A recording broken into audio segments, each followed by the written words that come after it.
ఐబొమ్మ రవి విచారణలో పోలీసులకు బొమ్మ కనిపిస్తోంది. వ్యక్తిగత జీవితానికి వివరాలు తప్ప పైరసీ నెట్వర్క్ నుంచి ఇప్పటిదాకా రవి నోరు విప్పలేదు. 4వ రోజు కస్టడీలోనూ అతని నుంచి వివరాలు రాబట్టడానికి విఫల యత్నం చేశారు పోలీసులు. కాకపోతే అతని లగ్జరీ లైఫ్ స్టైల్ కు సంబంధించినటువంటి వివరాలు మాత్రం తెలుసుకోగలిగారు. పైరసీ ద్వారా సంపాదించిన డబ్బును నీళ్లలాగా ఖర్చు చేశాడు రవి. కరీబియన్ దేశమైన సెయింట్ కిట్స్ అండ్ నెవీస్ పౌరసత్వం కొనుగోలు చేశాడు. ప్రతి 15 నుంచి 20 రోజులకు ఒక్కో దేశంలో పర్యటించేవాడు. Netherland, Switzerland, America, France, Thailand, దుబాయ్లలో పర్యటించాడు.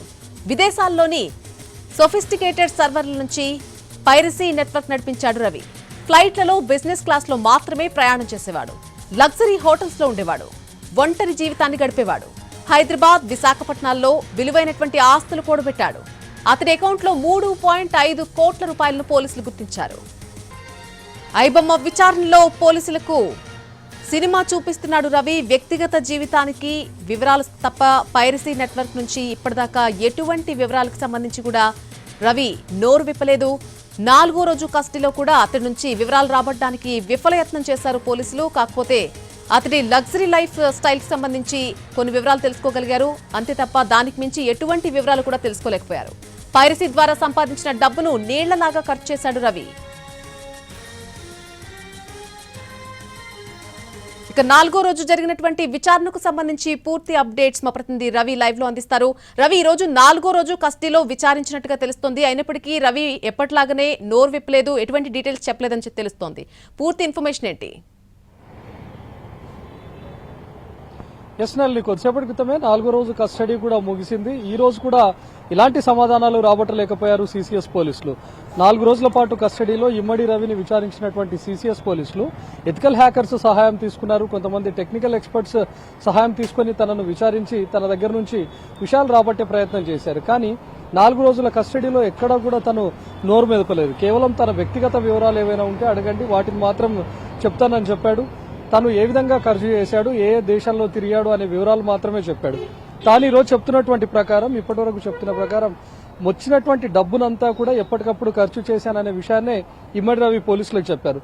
పైరసీ ద్వారా కానీ లేకపోతే ఆన్లైన్ బెట్టింగ్ యాప్లను అందులో ప్రకటనల ద్వారా వచ్చినటువంటి ఆదాయంతో ప్రతి 15 నుంచి 20 రోజులకు ఒకసారి ఒక్కో దేశం చొప్పున తిరిగే అలవాటు ఉంది. తనకు విదేశీ టూర్లకు ఎక్కువగా వెళ్తూ ఉంటాడు. సో ఆ డబ్బునంతా, వచ్చినటువంటి డబ్బును ఎప్పటికప్పుడు నీళ్లలా ఖర్చు చేశాడు. కానీ ముఖ్యంగా పైరసీ కేసుకు సంబంధించి కానీ లేకపోతే పైరసీ ఏ విధంగా చేస్తున్నారు, సర్వర్లను ఏ విధంగా హ్యాక్ చేస్తారు, తనకు సహకరిస్తున్నటువంటి టెక్నికల్ ఎక్స్పర్ట్స్ కానీ లేకపోతే ఎథికల్ హ్యాకర్స్ ఎవరు, నెట్వర్క్ను ఏ విధంగా విస్తరించారు అనే విషయాలపైన మాత్రం ఎలాంటి నోరు మెదపలేదు. కేవలం నేను మాత్రమే హ్యాక్ చేశాను, నేను మాత్రమే అందులో అప్లోడ్ చేశాననే విషయాన్ని మాత్రం చెప్పుకొచ్చారు. ఎలా హ్యాక్ చేసేవాడు అంటే తను మర్చిపోయాననే విషయాన్ని చెప్పారు.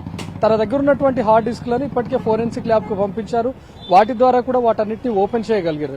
అందులో ఉన్నటువంటి డేటాను అడిగినప్పుడు ఈ డేటా అంతా నాది కాదు, నాకు గుర్తులేదు, మర్చిపోయాననే విషయాలే చెప్పాడు. తన దగ్గర ఇంట్లో స్వాధీనం చేసుకున్నటువంటి ల్యాప్టాప్ లో వాటిని ఓపెన్ చేయాలన్నా కూడా పాస్వర్డ్స్ ఉన్నాయి, తనకు గుర్తులేదని చెప్పడం, మిగతా బ్యాకప్ గా 70 వెబ్సైట్లు కూడా క్రియేట్ చేసుకున్నట్లుగా పోలీసులు గుర్తించారు. ఆ ఆధారాలన్నీ ఇమ్మడి రవి ముందు పెట్టి అడిగినప్పుడు వాటికి సంబంధించినటువంటి డీటెయిల్స్ ఏవి కూడా నాకు తెలియదు, నేను క్రియేట్ చేసినట్లు కూడా నాకు గుర్తులేదు, ఆ పాస్వర్డ్స్ కానీ యూజర్ ఐడీలు కానీ అన్ని మర్చిపోయాననే విషయాలనే చెప్పుకుంటూ వచ్చాడు. కానీ ఇప్పటి వరకు తనకున్నటువంటి టీం ఎవరు, ఏ విధంగా ఆపరేట్ చేస్తూ వచ్చాడు, ఐబొమ్మకు ఎవరెవరు సహకరిస్తా ఉన్నారు, థియేటర్లలో ఏ విధంగా వాటిని కాపీ చేసి అప్లోడ్ చేస్తారు, లేకపోతే క్లౌడ్ ఫేర్ సర్వర్ను కూడా ఏ విధంగా హ్యాక్ చేయగలిగారు, అందులోపల దాకా ఎంట్రీ అయ్యి ఒరిజినల్ కాపీని ఏ విధంగా తీసుకొస్తారు, ఎప్పుడు అప్లోడ్ చేస్తారు అనేటటువంటి విషయాలపైన ఏమాత్రం నోరు మెదపలేదు. కానీ నిన్న ఒక మేజర్ అప్డేట్ ను కూడా పోలీసులు సాధించగలిగారు.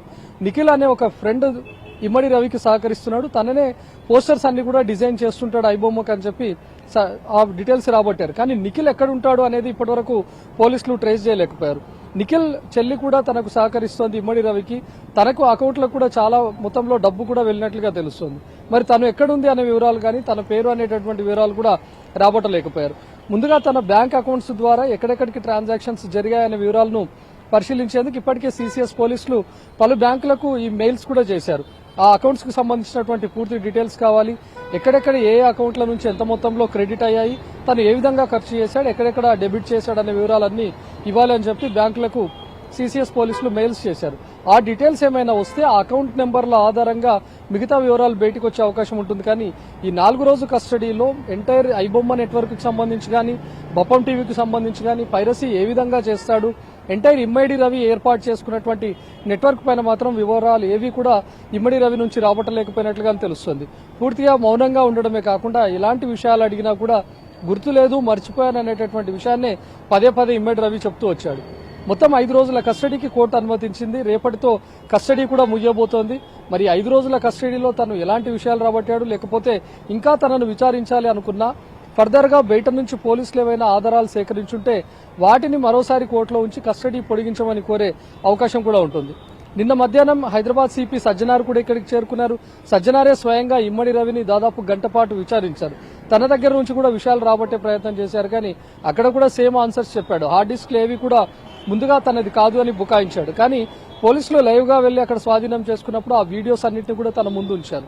ఆ హార్డ్ డిస్క్లు అన్ని కూడా తనవే అని ఒప్పుకున్న తర్వాత అందులో ఉన్నటువంటి డేటాను రికవర్ చేయాలంటే దానికి ఒక యూజర్ ఐడి, పాస్వర్డ్ మస్ట్ గా ఉంది.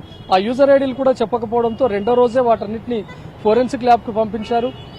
ఎక్స్పర్ట్స్ సహాయంతో వాటిని ఓపెన్ చేశారు. కానీ అందులో దాదాపు 20,000కు పైగా సినిమాలు ఉన్నట్లుగా గుర్తించారు తప్ప ఎక్కడ కూడా ఐబొమ్మకు సంబంధించినటువంటి డేటా కానీ, బొప్పం టీవీకి సంబంధించినటువంటి డేటాను కానీ అందులో పెట్టలేదు.